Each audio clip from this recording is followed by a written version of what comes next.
The silent wind. In a village far removed from the world's bustling cities, there was a quiet field that stretched endlessly to the horizon. The villagers called it the Whispering Meadow, for when the wind passed through the tall grasses, it sounded like 1,000 hushed voices telling stories of long-forgotten dreams. At the edge of this meadow stood a small, weathered cottage where an old man named Elian lived alone. Elian had once been a joyful man, full of laughter and warmth, the kind of person whose presence made even the most ordinary day feel magical. He had been a carpenter, building homes with his hands, but his true love was music.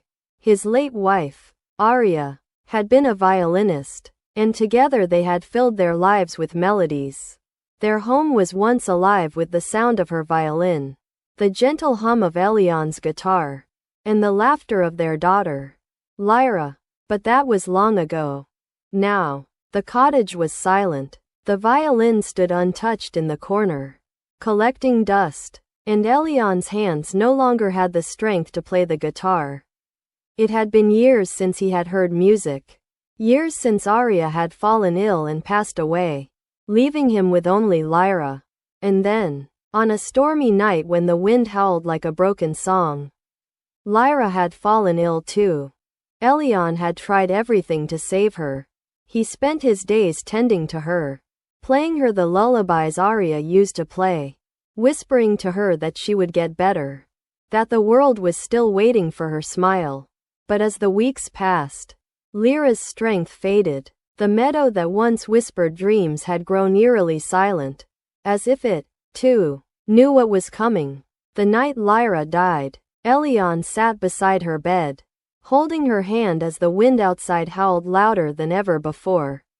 He watched the light leave her eyes, her small chest rising and falling one last time before it stilled.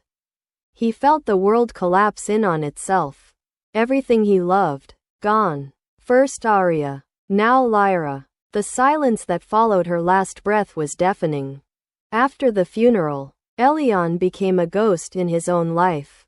The days blurred together, one after another, an endless cycle of monotony. He would sit in the meadow, listening to the wind, hoping to hear something, anything, but it only whispered of what he had lost. The villagers pitied him, but they knew there was nothing they could do. Grief had hollowed him out, leaving behind only a shell of the man they once knew. One autumn evening, as the leaves began to fall from the trees, Elian ventured further into the meadow than he had in years. His heart, heavy with sorrow, pulled him to a tree where he and Aria had once carved their initials, a testament to a love that was now just a memory. Kneeling before the tree, Elian closed his eyes and allowed the wind to sweep through his hair. He no longer wanted to fight the sadness, the unbearable ache in his chest. That's when he heard it. A single note, faint but clear. His heart skipped a beat as he stood, straining to listen. The wind had returned, but this time it didn't just whisper. It sang. The melody was hauntingly familiar. A song he had played for Lyra on the nights she couldn't sleep. The song Aria had composed when they were young. It drifted through the air, soft and melancholic, a melody that carried both love and unbearable loss. Tears welled in Elian's eyes as he followed the sound. Each step took him deeper into the meadow, where the grass seemed to part for him. The song grew louder, and for a fleeting moment, Elian thought he might see them again. Aria and Lyra, standing in the distance, their hands outstretched, waiting for him. But when he reached the source of the melody, there was only the wind. Collapsing to his knees, Elian wept, his sobs mixing with the song carried by the breeze. He realized then that this was not a gift, but a cruel reminder. The wind had always whispered, always sung, but it was a song he could never hold, never grasp. It was the sound of everything he had loved and lost, drifting away from him forever.